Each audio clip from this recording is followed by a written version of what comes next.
Steaming into Southampton harbour is a reminder that Britain has a long history as a migration nation. Not exactly the Statue of Liberty, is it? Britain doesn't have a monument. We have no inscription saying, "Bring us your huddled masses." And yet the history of this island is one that has welcomed the multitudes. They've settled here, they've prospered, they have become the new Britons.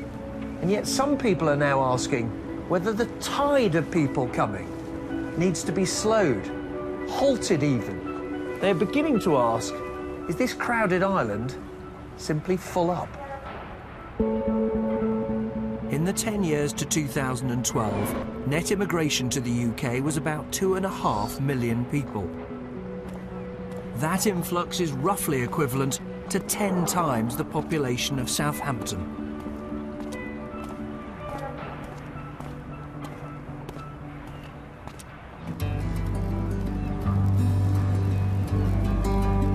Like so many cities, Southampton's been transformed over the past decade.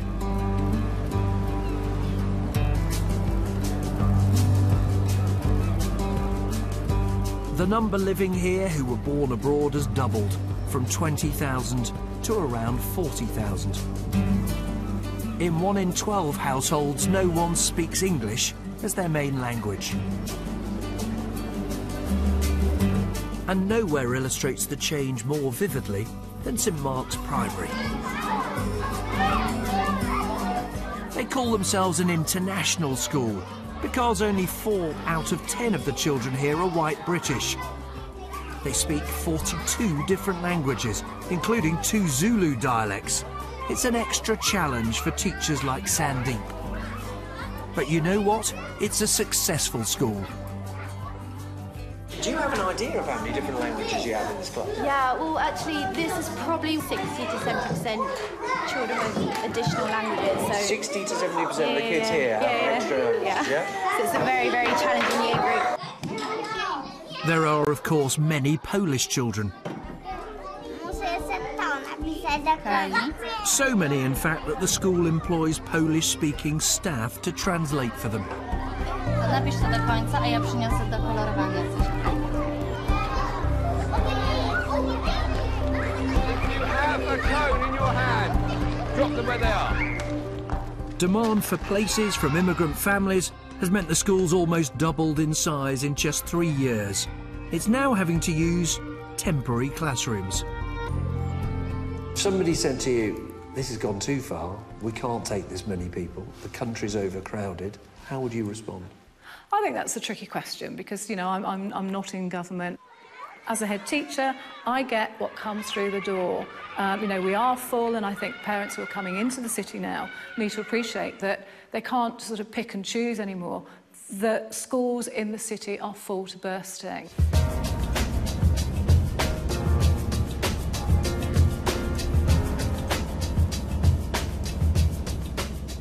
That's a warning the local Labour MP asked his own government to listen to, even though he says the city's absorbed immigrants for centuries. The Huguenot refugees came from France in the 16th century, and they lived in a part of the town which is still known as French Street.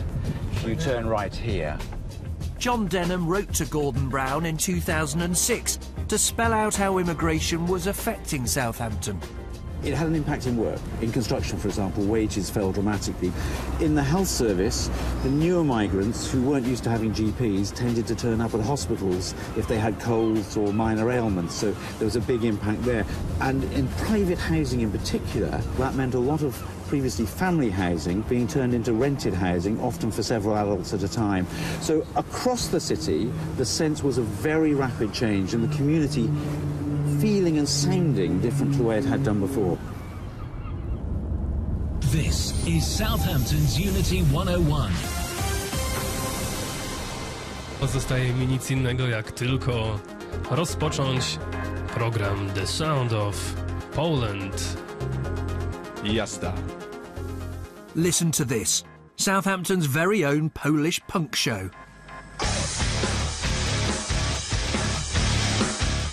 There are now 8,000 potential listeners in the city, an increase of 30-fold in the last 10 years.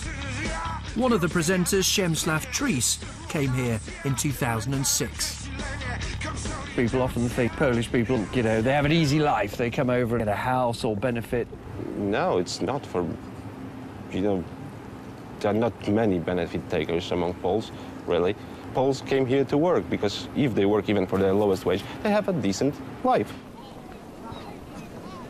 Walking Southampton streets, it's clear it's not just Poles who flocked here. Waves of people have come from Afghanistan, Iraq, Somalia and elsewhere. The city's Muslim population has more than doubled. This city, this country, doesn't look or sound as it once did.